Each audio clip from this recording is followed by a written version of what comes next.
Greenwitch by Susan Cooper, Chapter 9. They huddled in the dark warehouse doorway, watching.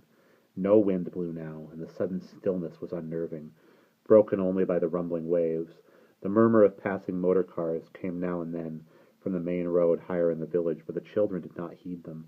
Nothing in the world seemed to exist but this thing that loomed before them, rising higher each moment out of the swaying sea. The thing could not be clearly seen. It had no features, no outline, no recognizable shape. They perceived it only as a great mass of black absolute darkness, blotting out all the light or star glimmer, rearing up over the weird glowing patch that marked the man of the dark. It was, Jane thought suddenly, far larger than the image of leaves and branches that she had seen cast down into the sea from the point of Kamar Head, and yet, she thought again, the Greenwitch had seemed huge in the dark of that night, rearing up, waiting, shadowed by the flickering beacon fire. The painter said in a clear, loud voice, "Greenwitch!" Simon felt Barney shiver convulsively, and he moved closer to him. A hand, briefly, gratefully, clutched his arm. "Greenwitch! Greenwitch!" A great voice came out of the towering, massive darkness. It seemed to fill the night. A voice like the sea, full of shifting music. It said, "Why do you call me out?" The painter lowered his dreadful canvas. The light in it was beginning gradually to fade. "I have need of you." "I am the Greenwitch," the voice said wearily. "I am made of the sea. I am of the sea. I can do nothing for you." "I have a small favor to ask," the painter said sweetly, ingratiatingly, but the strain in his voice, as if it would crack into a strain in his voice as if it would crack into 1,000 glittering fragments. The voice said, "You are of the dark. I feel it. I am not permitted to have any dealings with either the dark or the light. It is the law." The painter said quickly, "But you have taken something the law does not permit you to take. You know it. You have a part of one of the ancient things of power that you should not have, that no creature of the wild magic should have. Greenwitch, you must give it to me." The sea voice of the blackness cried out as if in pain. "No! It is mine! It is my secret! My secret!" And Jane flinched, for suddenly it was the voice of her dream, plaintive, crying, a child's complaint. The painter said fiercely, "It is not yours." "It is my secret!" cried the Greenwitch, and the mass of black darkness seemed to rise and swell. "I guard it. None shall touch it. It is mine for always." At once the painter dropped his tone into gentleness, a soft wheedling.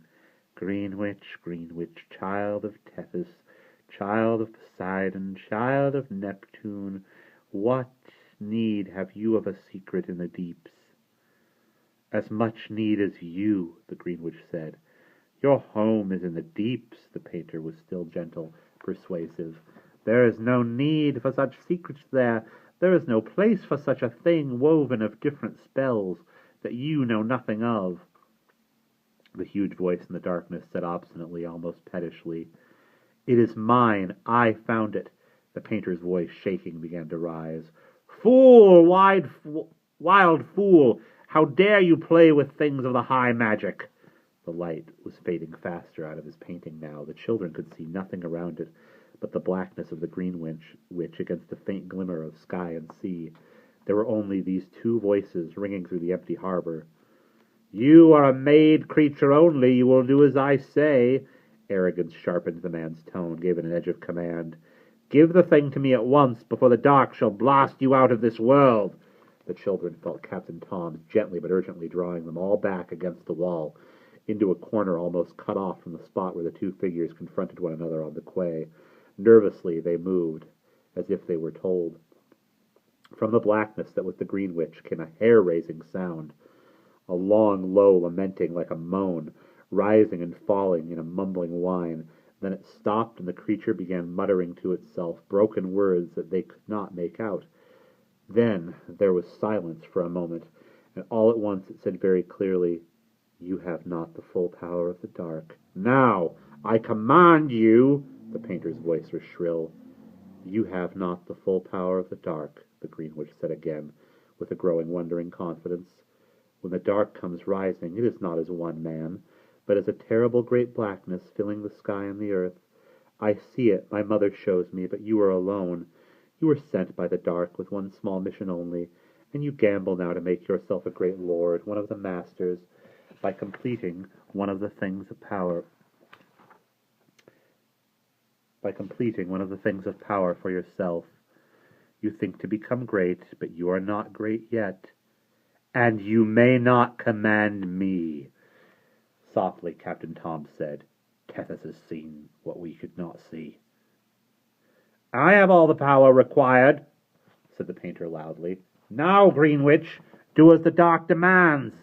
The Greenwitch began to make a new sound, a low rumbling so ominous that the children shrank back against the wall. It was somewhere between the growl of a dog and the purring of a cat. It said, Beware, beware. The painter cried out furiously, By the spell of mana and the spell of wreck and the spell of leer. And they saw, by the last faint glow, that he swung up his canvas and its luminous painted magic over his head again, facing the blackness of the Greenwitch, but he could do nothing. The rumbling from the Greenwitch rose into a roar. The air was tight with rebellion and fear, and Jane heard in her mind over and over again the cry of, Leave me alone, leave me alone, leave me alone, and never knew whether it had been cried aloud or not. They were conscious of nothing but a great seething, resentful fury roared in their ears, throbbing with the slow thunder of waves against rock, and suddenly the whole world was luminous with green light. As for one terrible moment, the Greenwitch in all its wild power loomed over the sky, every live detail clear with a brilliance they never afterward mentioned, even to one another. With a shriek, the painter flung himself backward and fell to the ground, and the Greenwitch, crying rage from a great mouth, spread terrible arms wide as if to engulf the whole village, and disappeared. It did not go down into the sea. It did not vanish like a burst balloon. It faded like smoke, dissipating into nothing, and they felt no sense of relief from fear, but a greater tension, as if there were a storm in the air. Barney whispered, Has it gone? No, said Captain Tom gravely. It is all through the village. It is with us and around us. It is angry. It is everywhere, and there is great danger. I must take you home at once. Mary had good reasons for choosing those cottages. They are as safe as the grey house in the protection of the light. Barney was looking at the still figure on the quay. He said fearfully, Is he dead? That is not possible, Captain Tom said quietly. He looked down at the painter. The man lay on his back, breathing evenly, his long hair spread like a black pool around his head. His eyes were closed, but there was no sign of inquiry. He looked as though he were asleep. From the road leading into the harbor, they heard the engine of a car growing closer, rounding the corner. Simon stepped out to wave it down, but there was no need. As the car's lights swung on to the group on the quay, it slowed abruptly, braked screaming, and pulled to a halt. From behind the blazing headlamps, an American voice called, Hey, what goes on? It's the Stantons! The children rushed to the car doors, and two puzzled figures climbed out. Captain Tom's turned quickly. His voice was clear and commanding. Evening, you picked a good time to appear. Evening, you picked a good time to appear. We've just found this fellow lying here on our way to the cottage. Looks as if a car's knocked him down. Hit and run, I reckon. Bill Stanton knelt beside the prostrate painter, and felt for his heart, raised one eyelid gently, felt along his arms and legs. He's alive. No blood anywhere. No obvious breaks. Maybe it's a heart attack, not a car. What should we do? Is there an ambulance here? Captain Tom shook his head. No ambulance in Trewisick. We're not too good for emergencies. And only one policeman with a motorbike. You know, Mr. Stanton, the best thing we could do is get him in your car and drive him to the hospital in St. Austell. Poor fellow might be dead by the time we get P.C. Trieger out. He's right, said Fran Stanton, her soft voice concerned. Let's do that, Bill. Fine by me. Mr. Stanton looked round the quayside, his eyes searching quietly, efficient. We'll have to be very careful lifting him. I wonder, he prodded Simon nearest him. See that pile of planks over there? 2 of you kids bring one, quick. In a struggling group, they slid the painter onto the narrow plank, then, with slow lifting and tilting, maneuvered it to leave him lying on the back seat of the car. "Do up the seat belts round him, Franny," said Mr. Stanton, climbing back into the driver's seat. "He should be okay. Will you call the policeman, Captain, and have him follow us? Shouldn't like anyone to think it was us knocked the guy down." "Yes, of course." Fran Stanton paused with the car door open. "Where's Will?" Her husband took his hand off the ignition key. "That's right, it's late. He and Mary can't still be out walking. Where is he, kids?" They stared at him, speechless. The brightness died out of Bill Stanton's amiable round face. In its place came suspicion and concern. "Hey now, what's all this? What's going on here?